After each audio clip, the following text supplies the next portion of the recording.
Et tout le long de la présentation, ils n'arrêtaient pas de dire « Ah, c'est trop facile, t'es trop nul !» Des trucs comme ça. Et je me rappelle que ça m'avait bien motivé justement à trouver qu'est-ce que j'ai envie de faire avec ça. Moi, je m'appelle Ricardo S. Mendes. Je suis jongleur avec une grosse envie de mêler le jonglage à la danse. J'ai 26 ans et je viens de finir ma formation au Centre national des arts du cirque. Comment je suis arrivé au jonglage? À la base, je faisais de l'archi. En fait, c'est par hasard que j'ai découvert une école de cirque loisir. C'était vachement intéressant en fait d'approcher l'art d'une façon plus corporelle. C'est vrai que le jonglage, c'était assez facile d'aborder parce qu'il n'y avait pas besoin que je sois déjà hyper musclé ou hyper souple. Et donc, j'ai un peu évolué avec le jonglage.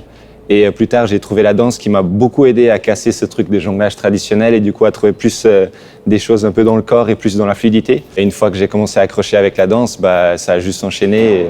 Et maintenant, je trouve qu'on a trouvé un juste milieu entre le jonglage et la danse qui, pour moi, est très agréable.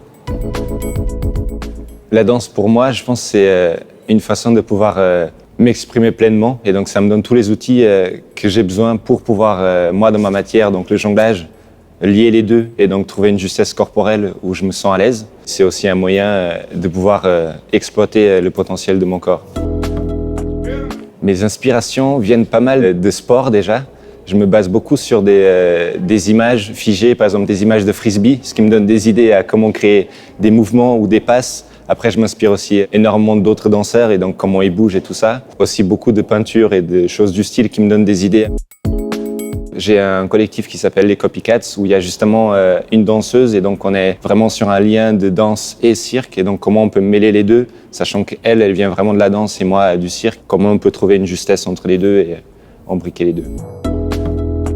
Ouais, j'ai un petit rituel avant de monter sur scène, je suis obligé de passer aux toilettes, je sais pas pourquoi. Et sinon, j'aime beaucoup aussi bouger, je suis obligé de bouger avant de rentrer sur scène, très impatient. Voilà, c'est un peu mes deux petits rituels, je suis obligé de bouger et aller aux toilettes. Je dirais pas que c'est du stress, mais c'est plus comme une envie très très forte. C'est comme quand c'est le jour de Noël et on va ouvrir les cadeaux, c'est un peu ce truc de... C'est maintenant, donc c'est plus excité que stress, on va dire. Soit j'écoute la musique, soit j'essaie de regarder des battles. Souvent ça me donne envie du coup d'y aller aussi. Oui, ça m'est déjà arrivé. À un moment, j'avais développé un concept où j'avais une balle qui était liée à un élastique et qui du coup était liée à mon poignet, ce qui me permettait du coup de créer des mouvements très fluides avec l'élastique qui allait autour. Et des fois, je m'amusais à faire des petites blagues envers le public pour faire des petites surprises. Et il y a eu une fois justement où l'élastique a pété et c'est arrivé pile dans la face de quelqu'un qui était dans le public. Et je me rappelle très bien de la réaction et comment j'ai dû en chier après pour retrouver une bonne énergie au plateau. Mais c'était très marrant, donc voilà. Il y en a un qui m'a beaucoup marqué, c'était justement quand j'ai débuté le jonglage et que du coup j'étais dans un truc très carré avec le jonglage. Je me rappelle une fois, j'étais en train de faire une présentation et il y avait deux petits enfants devant. Et tout le long de la présentation, ils n'arrêtaient pas de dire « Ah, c'est trop facile, t'es trop nul !» Des trucs comme ça. Et je me rappelle que ça m'avait bien motivé justement à trouver qu'est-ce que j'ai envie de faire avec ça. Et changer un peu le truc pour que ça soit peut-être un peu moins facile, on va dire. Ouais, ça, c'est pas forcément un beau souvenir, mais c'est un souvenir. Je pense que je lui dirais de pas avoir peur du coup d'être soi et ne pas essayer tout le temps de juste rester dans le même flux que les autres et essayer de trouver quelque chose qui est vraiment propre à toi.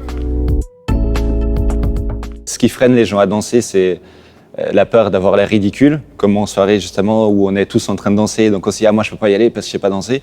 Et donc je dirais ma façon de les motiver, c'est de y aller en étant très ridicule, comme ça ils peuvent après se sentir mieux en dansant bien.